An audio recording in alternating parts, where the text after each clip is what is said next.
I was looking at this show. I watch a show called I like survival shows. I don't think I'll ever go on one of them because I don't like bugs and I don't like eating squirrels and stuff and rats. But I do like to watch them. So You know? information. No, I can't. I would be dead. Okay, I would be. Feel like you was Um, that's the country. I can't. But it was this one episode, and you'll notice it on a lot of these types of shows.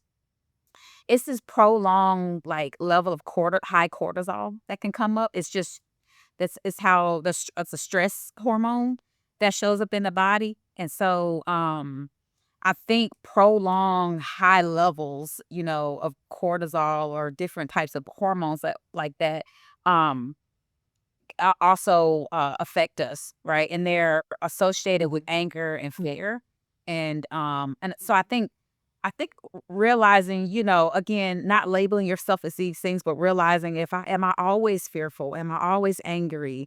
Like, and how that's also affecting you, you know, your physical health and your physical body.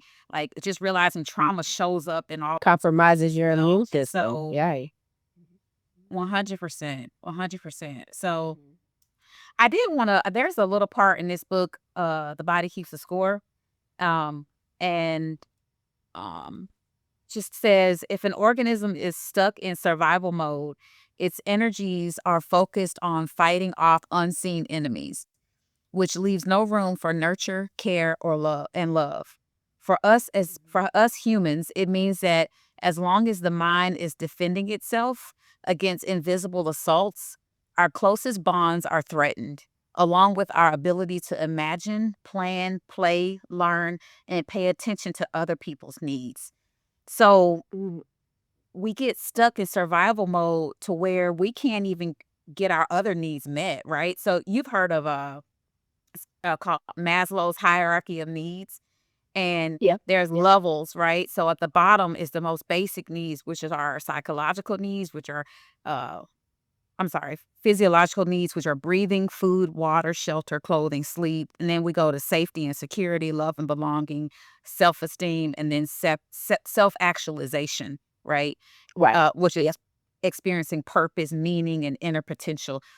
And so many people that, you know, the consequence of not getting healed from some of these traumatic things is that we never can get to this place of like finding purpose or meaning or inner potential because we get stuck in like those basic physiological needs. We can't meet our basic needs, right? We're not Right. sleeping right. We're not taking care of ourselves right. We're not eating right, right? And Right. forget about safety and security. We're stuck in fight or flight. So everything is in danger, or I'm attracted Yep. to the wrong things for safety. Yeah, and we gotta get into that, into some ways to get better. Yep. For sure, because, when you're talking about now going to the wrong things for safety and, the coping mechanisms that you do, because Yes. you are gonna cope in some Some way, kinda way. Mhm. whether it's healthy or unhealthy, you're gonna cope with it. Yeah. And so, yeah, so we talked about, some of the consequences. Let's talk about practical ways to get better, outside of going to therapy, but we will put that on the list. Just some things you can do to address it off the bat. Um, so I'll start. One way to get better is to talk about it. What you don't acknowledge, like we said, you cannot work on here. So talk about it to other people, trusted others. Do not isolate. I think the tendency for a lot of people is to go and get by themselves and just retreat into themselves. Good. And that's one of the worst things you could do when you're talking about wanting to heal from a traumatic event. So um having a conversation, even just being able to express and let it out, is talk about how you're feeling to other people, is one of the first steps you can take. And that could be a friend, it could be a family member, it doesn't have to be a therapist, but talking about it.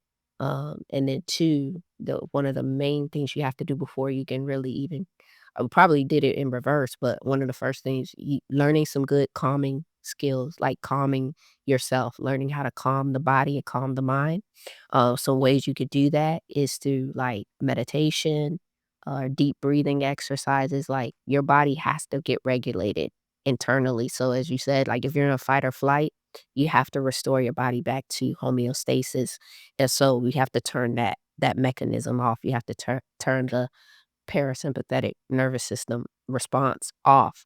So knowing how to actually calm your body, doing mindfulness, deep breathing, like it does work. It People does. kind of say it's cliche, but it does work to calm down the physical reaction that you're having to this stress response. So if you can just learn how to do some deep breathing, proper deep breathing, meditation, listen to a YouTube video on meditation. I mean, it's not something that's very, very complex to do, but it's really just about getting still and mindful, and being aware of what's happening in your body internally.